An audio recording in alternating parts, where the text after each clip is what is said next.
Shalom Bapak Ibu Saudara yang dikasihi Tuhan. Seri pengajaran hari ini berjudul Hidup Walau Sudah Mati. Saudara, Allah itu kekal.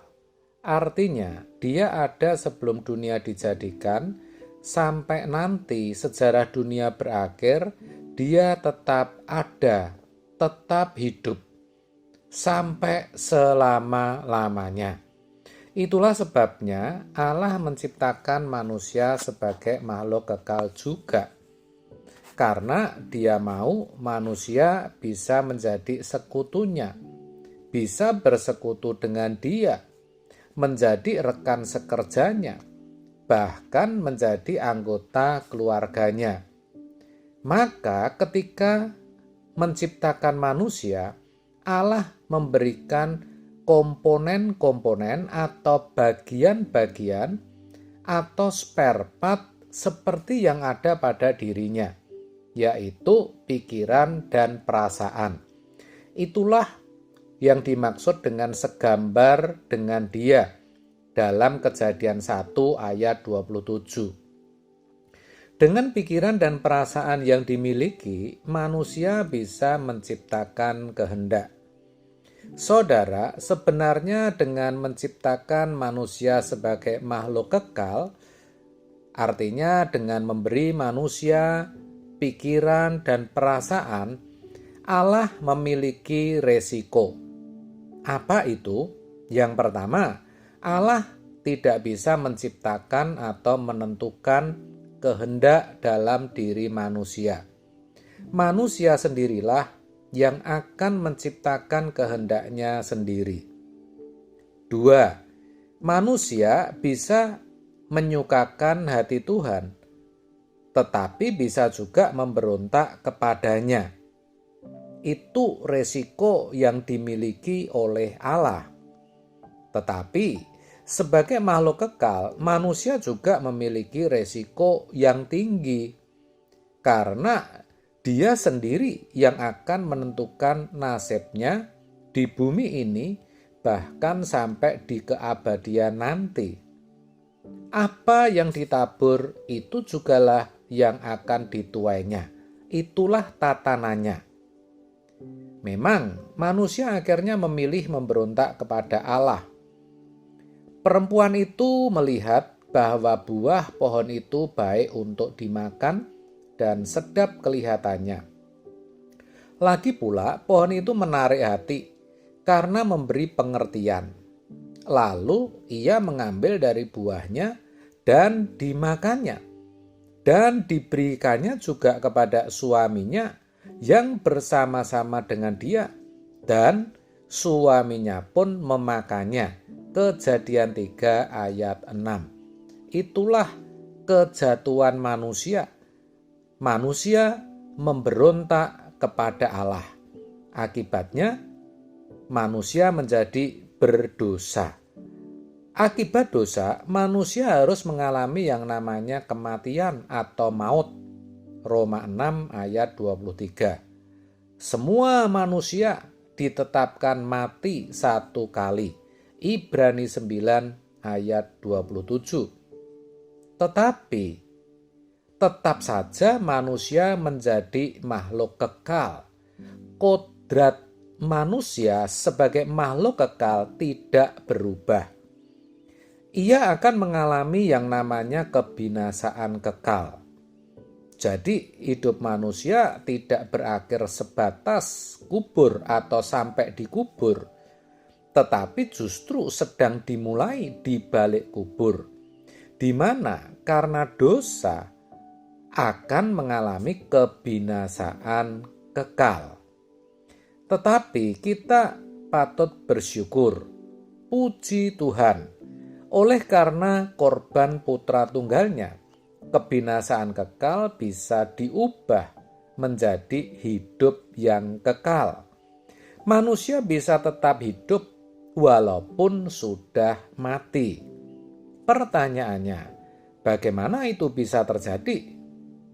Yaitu ketika manusia percaya kepada Kristus Yesus. Yohanes 11 ayat 25 mengatakan, jawab Yesus, akulah kebangkitan dan hidup. Barang siapa percaya kepadaku, ia akan hidup walaupun ia sudah mati. Saudara, kenapa Tuhan Yesus berani berkata, akulah kebangkitan dan hidup?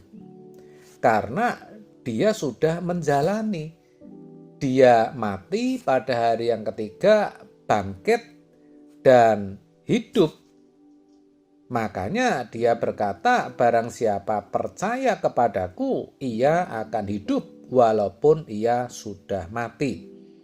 Jadi, kalau kita mau percaya kepada Yesus, nasib kekal kita akan diubahkan.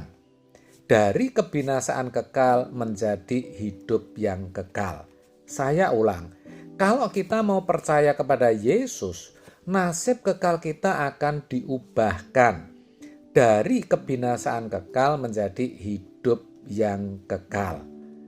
Tetapi ingat, namanya percaya itu bukan satu momentum, tetapi satu proses.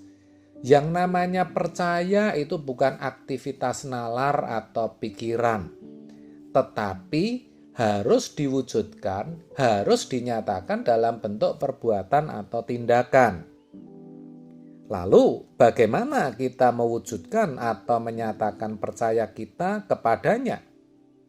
Yang pertama, kita harus mematikan natur dosa dan kedagingan kita.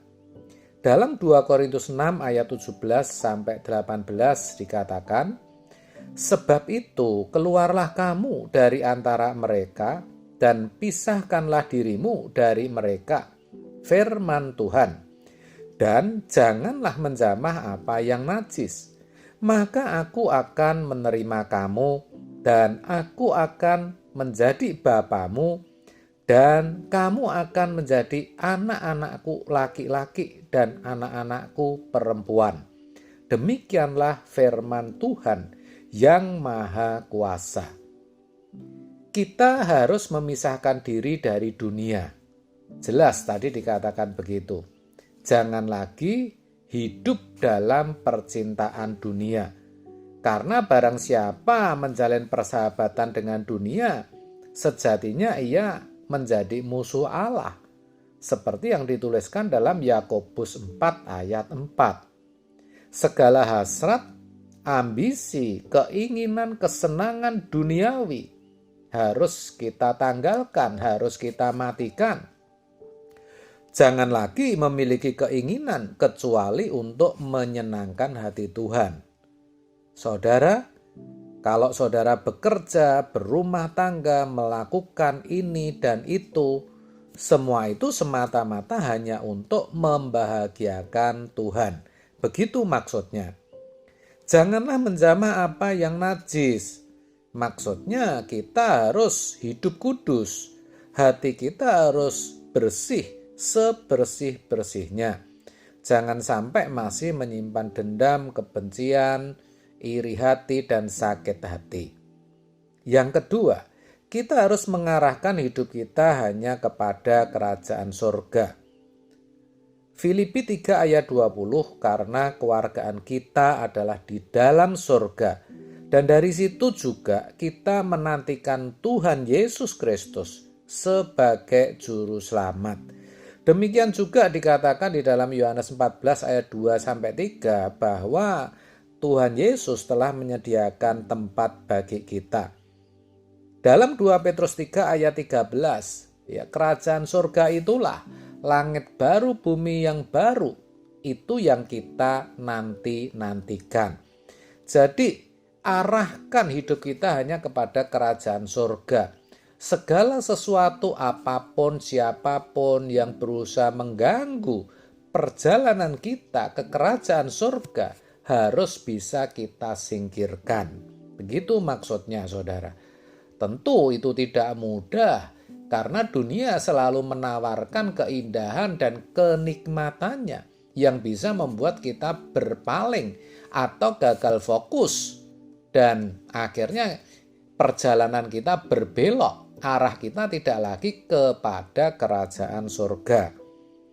Yang ketiga, saudara, lakukan itu sampai akhir hidup kita dengan setia. Seperti dituliskan di dalam Wahyu 2 ayat 10. Ya, saudara, percayalah ketika itu kita lakukan dengan sungguh-sungguh, ya, maka kita akan hidup walaupun kita kelak secara fisik akan mati. Kita akan beroleh hidup yang kekal bersama Kristus di surga. Amin. Tuhan Yesus memberkati.